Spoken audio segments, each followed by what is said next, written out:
Podcaster's Guide to the Conspiracy, brought to you today by Josh Edison and Dr. M. Dentith.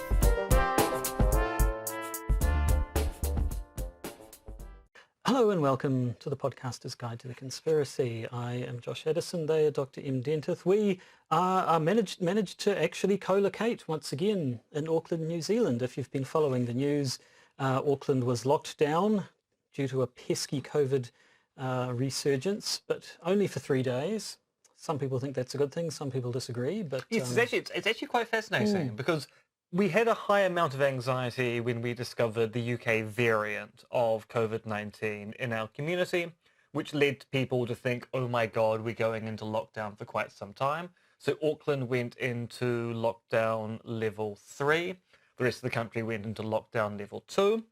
After basically 2 and a bit days of no transmission, on the 3rd day it turned out there were 2 more cases, the government dictated that we in Auckland were going back down to level 2 and the rest of the country back down to level 1.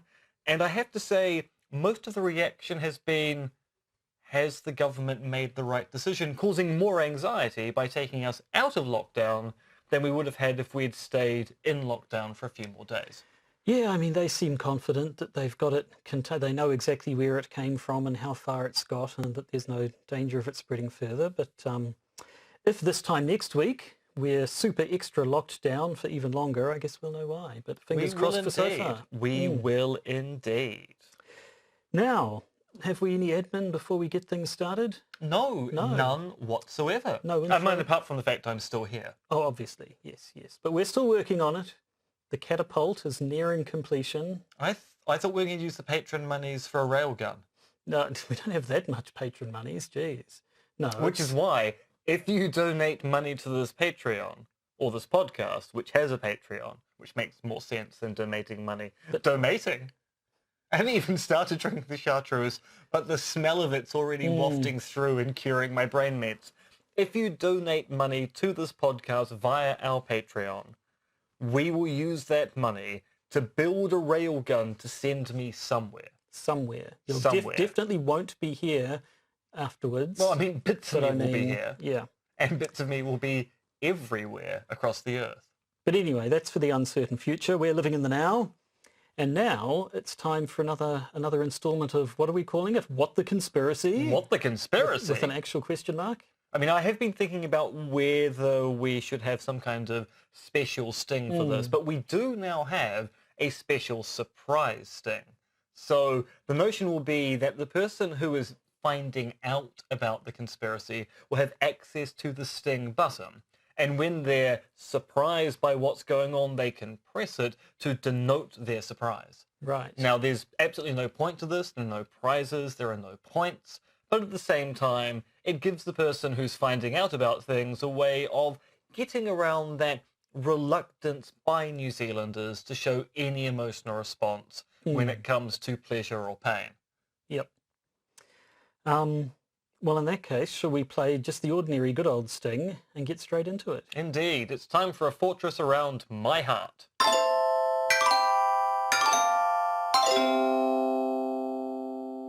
Our viewers at home who are watching this on YouTube might have noticed that I'm conspicuously holding my tablet so that Em can't possibly see it.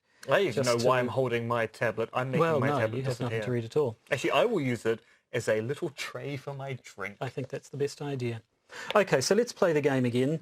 Where, when, and about what do you think the conspiracy I'm about to tell you is? So last time it was the UK. So I'm going to cross the Atlantic and go all the way to the Americas. But because I think you're going to try and fool me, I'm going to South America.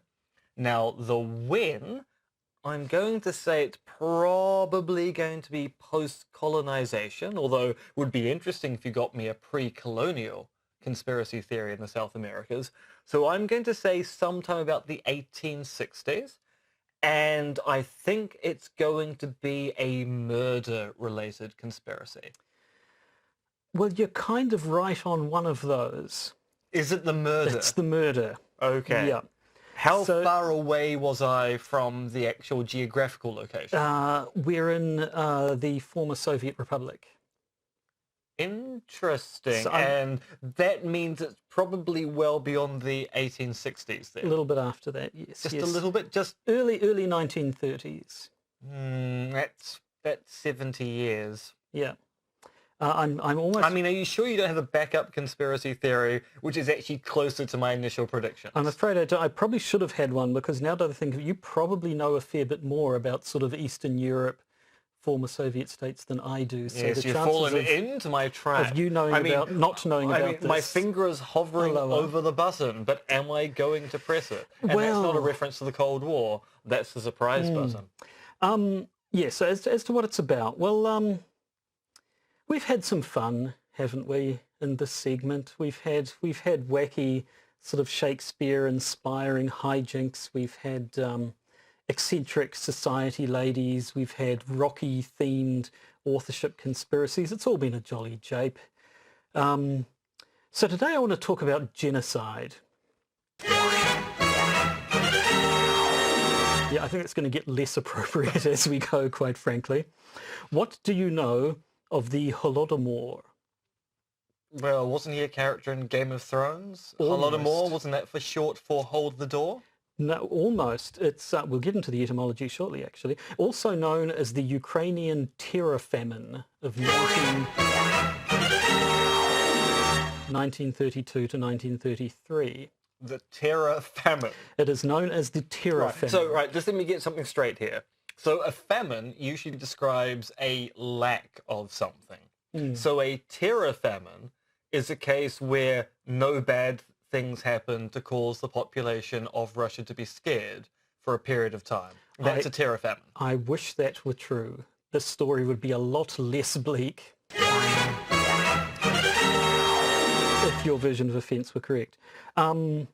Yes, I'll grant you that Ukrainian terror-famine is the most metal name of any humanitarian disaster I can think of, but that's basically all it's got going for it in the positive stakes. The word Holodomor is a compound of Ukrainian words for hunger and plague, and basically translates to death by hunger or death by starvation or something like that. Well, this sounds pleasant. The fact that Holodomor sounds a bit like Holocaust is coincidental, but people have used the similarity to rhetorical effect, not always for good causes. Apparently sort of anti-communist types have compared the two to say, look, see, the communists were even worse than the Nazis, which kind of gets you into that Holocaust minimizing territory that just got Gina Carano in trouble. Yeah, and the less spoken about Star Wars, the better. Yes. So this is part... There was a wider famine throughout the whole USSR in the early 1930s, but it was most pronounced in Ukraine. Apparently, if you look at the demographics, sort of population growth in Ukraine was about half what it was in the other Soviet states nearby.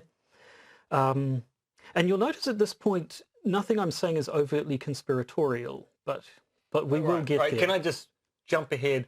Is this going to be a case of there being a cover-up of the perpetrators? There is a cover-up because it's Soviet Russia, and there's always a cover-up, but that's not the... that is part of the conspiratorial angle, but it's not the more interesting one. Okay, please do continue. So first, let's just lay out what happened. This is a famine that left somewhere between 3 and 10 million people dead. Right? The latest research from what I've read suggests somewhere between 3.3 and 7.5 million. So basically the population of New Zealand plus or minus 50%. Yikes. And essentially when you're talking about human loss of life, if the word after the number is million, the number almost starts to become immaterial. It's that Eddie Izzard sketch about Stalin and all the people he killed all over again. Now how it happened, I mean, now this is a super complex state of affairs. You've got agricultural issues, and you've got this is the beginnings, I guess, of the United Soviet Socialist Republic. Stalin's enacted the first of his 5-year plans. There's sort of upheaval and chaos all over the place as society is fundamentally reorganized along Soviet principles. So what I'm saying is almost certainly missing out a whole bunch of important points, but the gist Soviet of history it, is very complex.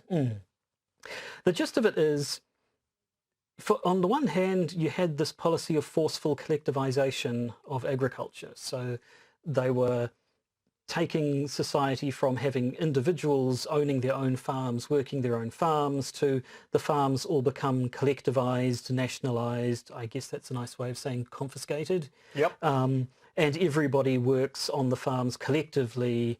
Their produce is harvested and stored collectively and then rationed out according to the planners in the Soviet administration. Now, right from the start, this had a big effect on Ukraine because at the time, the majority of the Ukrainian population lived in a rural setting, most of them on small-scale farms, subsistence sort of farming. So this was a massive shake-up. It was seen in some parts as a return to serfdom, really. It's back to being people working the land that they don't own. To a lot of the sort of the peasant class, they felt this was no different from working on land owned by aristocrats. And apparently Ukraine had more than the other Soviet states, in some cases, a history of nationalism. They were more resistant perhaps than others than to be part of the Soviet Union. So there was the collective harvesting and distribution of crops. Grain is the only one that what they ever seemed to talk about, but I'm assuming a lot more was farmed there. Actually, given the 5-year plans, possibly not. Well, I mean, they weren't particularly good plans, but they did take 5 years. They do. And so the food was distributed both internally and also for export. They had, making lots of money exporting to other countries. And so they had export targets in place. Now, even before all this had started, food requisitioning was a thing. They would gather up by force or otherwise the food from regions so that it could be centralized and then distributed as they pleased. So they had all these plans, and unfortunately things did not go to plan. Their expected yields were well below the plans due to, again, a whole bunch of these complicated what's the word I'm looking for? Factors, I suppose. So there were environmental factors. There was a drought. There was plant disease, which caused their harvest to be lower than expected. And then at the same time, there was just this upheaval from the massive change to society. There was, apart from the fact that a lot of people weren't happy about it, there was a lot of, just the sort of confusion you'd expect. People, the right equipment wasn't in the right places, or the right people weren't used to using the equipment. There was the issues about, where the labor goes and so on and so on. So there are a whole bunch of reasons why they started not meeting their quotas, and yet the quotas remained the same from year to year. Whether that was stubbornness or ignorance on the part of the planners, or more malicious things we'll get to. And so that meant that peasants who couldn't meet their quotas were subject to harsher and harsher penalties, having to give up their own stores of food. The rationing became more and more severe until there basically just wasn't enough food to go around across the entire state. And when there's not enough food, people starve to death, unfortunately, and starve to death in very, very large numbers, as we've said. A la the potato famines in Ireland. Yes, making things worse, there was no real aid going to these famine-stricken areas. Internally, the USSR was not distributing things in any sort of, humanity. They were still sticking to their plan. Humanitarian concerns didn't really come into it. They also continued meeting their export targets, so they didn't have enough food to feed their own citizenry, but they couldn't not send the grain they'd agreed to other countries, because then it would make them look bad, and also might clue people into the fact that there was a famine going on. And as you say, there was, of course, a cover-up of this fact, which meant that there wasn't foreign aid coming in, because people didn't actually know that the famine was going on to begin with. From all the externalities, it seemed like, well, you're exporting all this food. That must be the excess food that you have after you've fed your citizens. So, of course, we're thinking everything's fine in the Ukraine because you're exporting a lot of grain. Now, it did get out eventually. Certain reporters, there was one in particular who were able to get inside the country and saw firsthand the widespread death and starvation, and got out and told the tale. Russia then sort of mounted a bit of a propaganda campaign. They invited other people, other sort of celebrities of the time. George Bernard Shaw was one of them, I believe, to sort of tour around the nice parts and say, look, see, everything is fine in Russia. And they'd go back and say, oh, yes, I don't know what that chappie's talking about with his with all this famine business. That reminds me of Dennis Rodman and his constant trips to North Korea. A little bit like that, yeah. It does sort of seem to be the same old tactic. Almost as if autocratic regimes play from the same rulebook. So, I mean... Weird, that. Yeah, so that's obviously conspiratorial whenever you have a cover-up. But the interesting question is, the famine as a whole becomes one of those questions of conspiracy or cock-up. Was the famine simply a result of environmental factors coupled with poor planning, coupled with stubbornness and refusal to change, and possibly indifference to the suffering of the peasants? Or was it a deliberate act to kill off a sizable portion of the Ukrainian dissidents who looked like they might have been agitating for nationalism and not want to be part of the glorious Soviet republics? Yeah. So there are sort of theories either way. You can certainly say, you know, it wasn't entirely man-made. There were natural conditions that played a part. And so some people will say, well, no, this wasn't a deliberate act. You can explain it entirely in terms of you had a bad situation that just got made worse by the environment of the time. It wasn't a quote-unquote man-made famine. It was a natural famine that was exacerbated well beyond what it should have been due to human factors. So is this a let it happen versus made it happen on purpose thing? I'm glad you said that, because yes, there are sort of variations there. There is the idea that, I mean, maybe you could even run the line that it was just plain incompetence, and these people were sitting around going, what's happening? Or these people don't have enough food, but look, our plans say... Or it could be things aren't going to plan and people are dying, they're only peasants, whatever. Or it could be things aren't going to plan and people are dying, and it's kind of the ones we'd be happy to be rid of, so, you know, why not let nature take its course? I mean, this actually sounds an awful lot like some of the debate that goes around the Soviet promotion of Lysenkoism, because it was quite obvious early on. Lysenkoism, or kind of adaptability through inheritance, was never going to work the way that Lysenko said it did, because he believed that Darwinian evolution by natural selection was a bourgeois pseudoscience. And some people are going, surely the Soviets knew fairly early on that these plans were not going to work, but they were simply being obstinate and not being seen to retract upon their claim that evolution by natural selection is a bourgeois pseudoscience. Or they were going, is it because Stalin likes him? Because Stalin really, for a period of time, likes Lysenko a lot. And people are going, yeah, we don't like pissing off Stalin because we've seen all the photos where former friends of ours aren't in them anymore. Yeah. And we don't know where they are. So we're just not going to say anything.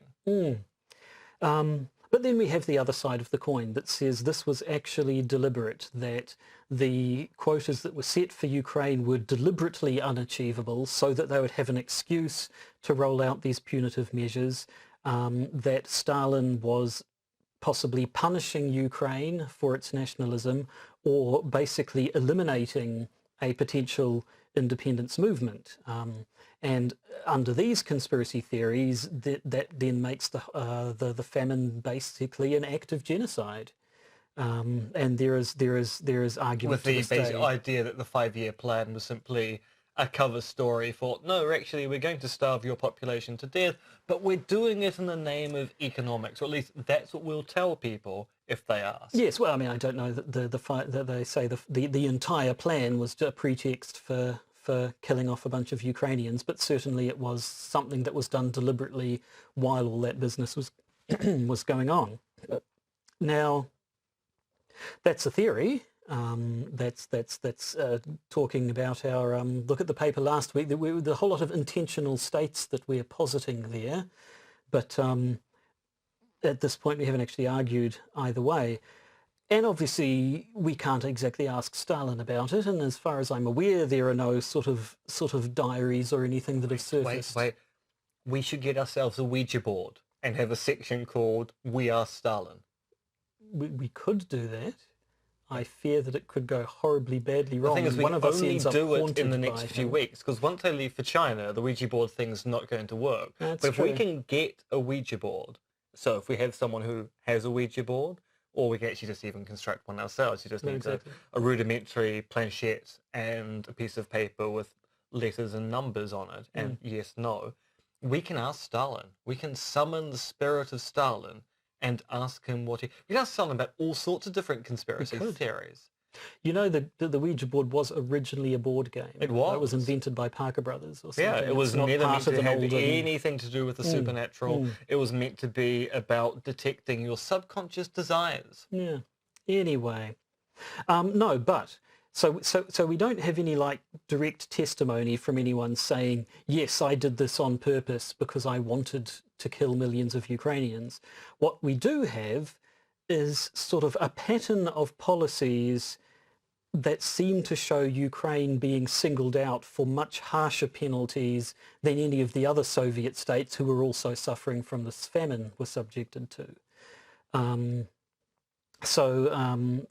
Wikipedia has an interesting list that's been compiled of things which by themselves aren't overly onerous, but all put together do certainly make it look like someone had it in for Ukraine. So we have, so starting November 1932, peasants from Ukraine started to be required to return any extra grain that they had earned previously for hitting their targets. And people, you know, this wasn't just, come on, empty out your pockets, fellows. This was state police and so on going into regions to upturn whatever they could find and confiscate any food that turned up.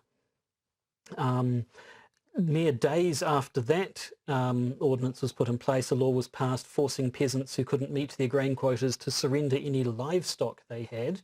And apparently at the beginning of collectivization, it was relatively common for peasants to slaughter all of their livestock rather than have it taken away by the government. So there was sort of a shortage of livestock going around as well. Oh, so that cuts in both directions. It does. Yeah. So then, even just a few days after that, these collective farms that failed to meet their quotas were placed on blacklists, and a blacklisted farm was forced to surrender 15 times their quota. They were picked over for any possible food that could be taken away, and these blacklisted communities had no right to trade or receive deliveries of any kind. So you had these communities where they'd taken away all the food that was there. They weren't allowed to get food in from anywhere else. So what can you do but starve? And it kept going. In November of 1932, Ukraine by itself was required to provide a third of the grain collection of the entire Soviet Union. Now, the Soviet Union, I'm just thinking about my visual map where we go from, say, St. Petersburg on one side to Vladivostok on the other.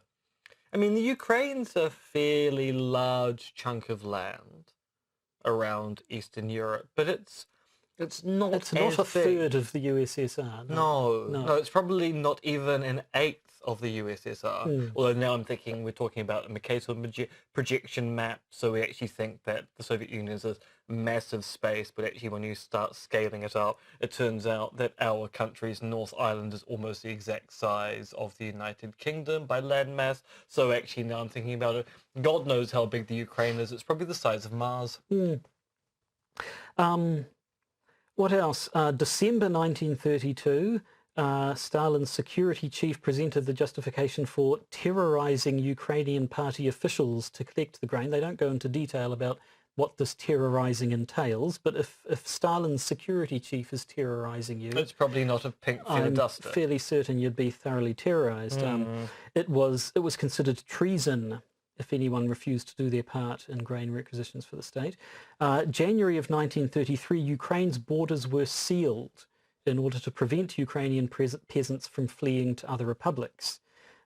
So by the end of by the end of February 1933, approximately 190,000 Ukrainian peasants had been caught trying to flee Ukraine, but were forced to return to their villages where, as we've established, there was no food and no food coming in. And they continued collecting grain even after the annual requisition target for 1932 was met in late January of 1933. So when you add all these things up, it starts to look like there was a deliberate policy of basically starving out the state of Ukraine. It really does. And so, I mean, yeah, there are, again, there are sort of multiple intentions you could propose. We have did they make it happen on purpose? Did they take something that was already happening and sort of let it happen on purpose and possibly throw fuel on the fire to make it, once they realized it was something in their favor, make it even worse. There's also the idea, was it a little bit too successful? Was the intention to actually kill off a large chunk of Ukraine's population? Or just break them? Or was it just to cow them? Was it just to get them to accept this collectivism, or else, was it supposed to be a warning that got a bit out of hand? So we'll never really know. It's an issue that is talked about today. Apparently, unless we use our Ouija board, yes. Inappropriately, as you point out, because it's not actually meant to be a supernatural communication device. So apparently there is no overall international consensus as to whether the Holodomor counts as an act of genocide. Ukraine certainly these days regards it as one. And they're in a bit of a testy relationship with the Russian Federation, aren't they? Yes, they certainly are. In fact, I believe that our other missing flight, well, actually not missing flight, we actually know exactly what happened to MH17. The other text of the podcast, MH17, is a Russia-Ukrainian problem. So Ukraine recognises this as an act of genocide, and apparently a dozen other countries or more agree with them. Are we one of those countries, do you know? I don't know. I would sort of imagine that we're a bit far afield from Ukraine for that to have been something that's come up. But I couldn't see an actual, when I was reading about this, I couldn't see a specific list of the individual countries. So that's pretty much it. However bad you think it was probably worse. I haven't even mentioned the cannibalism. To give you an excuse to do that. Apparently, the sort of people have said that basically in this famine, the good people died first. The ones who weren't willing to kill for food, who weren't willing to prostitute themselves for food, who weren't willing to eat the bodies of the dead to survive. And supposedly more than 2,500 people were convicted of cannibalism during the Holodomor, because obviously there are all these laws in place at the time that continued to be enforced even when it was clear what the effect of them was going to be. Now, I do want to point out to listeners of the podcast that we are not making a value judgment here about prostitution.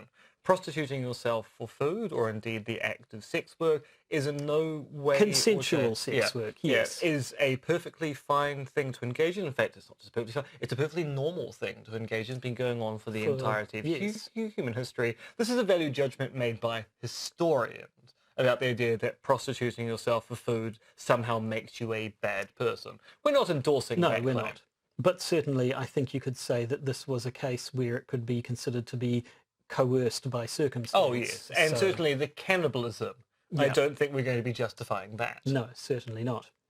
So I'll just... I'll finish things off just on a completely trivial but interesting linguistic point, which ties into the other stuff. One of the other things that contributed to making life so difficult for people was that they criminalized the activity of gleaning.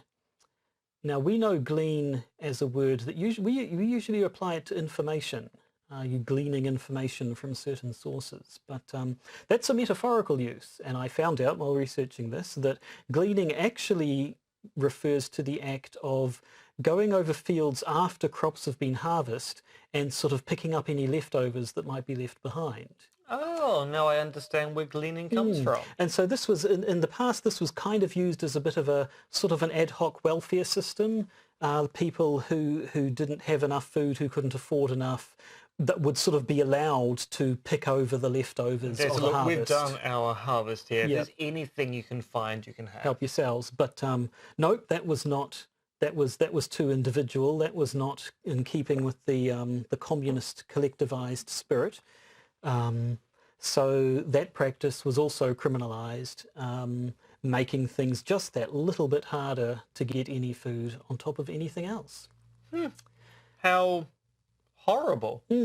So yes, I'm afraid this one was a bit of a downer compared to our other installments of this thing, but it's a thing that happened to come to my attention recently, and I thought, A, it's something I hadn't heard of before, and B, for our purposes, it does have a bit of interesting conspiracy versus cock-up, made it happen versus let it happen, sort of uncertainty that brings up a bunch of questions around the nature of conspiracies and conspiracy theories. Now, what's interesting is that I don't know this conspiracy theory by its actual name. I kind of do know it in a weird way from having socialized with a lot of Russians when I was in Romania, and them talking about the Soviet Union's rather deplorable relationship with the Ukraine, and the idea that there are all these theories that Russia quite deliberately tried to destabilize or cause issue for the Ukraine. But I was in no way aware of just how bad that problem was, or the fact that it was called a terror-famine. Do we have any etymology as to why it's got that particular name? No. Is it just because it was a famine that was... which was associated with a campaign of terror? Yes, I assume the implication is that people claim it's a famine that was engineered to terrorize the population into compliance with Soviet doctrine or what have you. And also it does get us back to that rather interesting thing about the Soviets and their 5-year plans, which they would stick to even when the evidence wasn't there. And that also, I think, feeds in a kind of interesting way to the story. Yeah, to the uncertainty of it, because we know because that could be they so were pig-headed. engaging in bad 5-year plans elsewhere in the Soviet Union as well. Yeah, so like I say, you can tell a story that it's simply down to pig-headedness and a refusal to change plans even in the face of massive human tragedy, or you can tell a story where it's actually a deliberate act for a specific end, which was of course conducted in secret. Yeah, what a great contribution to What the Conspiracy. Why, thank you. So I think that's probably all the doom and gloom we can handle. Or yes, I mean, we've got some bonus content coming up after the break where news-wise we do kind of have to talk about that rather unsuccessful impeachment occurred in the Senate over in the good old US of A. We should probably mention very briefly about the whole lockdown thing and the various local conspiracy theories that emerged. And we've got a really interesting true crime story about the investigation of what Ted Cruz is up to. But our main story in the bonus episode this week is a plot to kill Edward VIII. Which one was that? Was it Elizabeth's dad? No, that was George. He was the Nazi, the one who abdicated. Oh, right. Yeah, good old Nazi Edward VIII. The one who married Wallace Simpson. Yeah, and actually I have no idea what happens to titles of kings if they abdicate. So is Edward VIII now a kind of an unfilled thing? So he was Edward VIII, but because he stopped being the king, Edward VIII is actually just no longer a kingly title. Do they go on to a 9? I have no idea. I assume because they have a regnal name, don't they? So Edward probably wasn't his name before he became king. So would he have gone back to his? Yeah, but I'm talking about what happens to the regal name. does that just get locked in, as in there was an Edward VIII, but he abdicated? Or we go, well, because he abdicated, he wasn't a real king. And frankly, actually, now I think about it, I also don't care. No, I actually don't just even, don't not even a care little about bit. the royal family at Not all. at all. I just think that this particular plot's quite interesting. So, if you're a patron, you can look forward to hearing about that very And if shortly. you're not a patron, you can become one and listen to our bonus episodes where we take little dives into conspiracy theories which don't quite fit into the main episodes, but are still nonetheless interesting. Indeed. If you'd like to become one, of course, just go to Patreon and look for the Podcaster's Guide to the Conspiracy. You can also go to conspiracism.podbean.com and sign up to Podbean's native patronage system if you really want to, but I think all the cool kids are on Patreon these days, aren't they? It is. It's also a lot easier for us to get money in and out is. of Patreon. Yep. And that is all. I suppose we never really say this, but these episodes show up on YouTube. If you go to my YouTube channel under my username Monkey Fluids, you can actually watch the two of us sit side by side on It is interesting you have chosen to promote the on episode this one day where you didn't bring the actual light rig along, so it's going to look kind of awful. Yeah, well, I think actually the sort of slightly dark, oppressive atmosphere is probably quite suited to the tone of this episode. In fact, that was my plan all along. I deliberately left the lights at home and then got here and then pretended that I didn't realize that I'd left them at home and looked around for them and then... This is, of course, a complete lie. It is a stretching of the truth, I'll grant you that. So, I think that's all we have. I think that's all we have for this main episode of the Podcaster's Guide to the Conspiracy. So with that in mind, I think it's good night from me. And it's good night from the people of the Ukraine. The Podcaster's Guide to the Conspiracy is Josh Edison and me, Dr. M.R.X. Dentith. You can contact us at podcastconspiracy@gmail.com, and please do consider supporting the podcast via our Patreon. And remember, they're coming to get you, Barbara.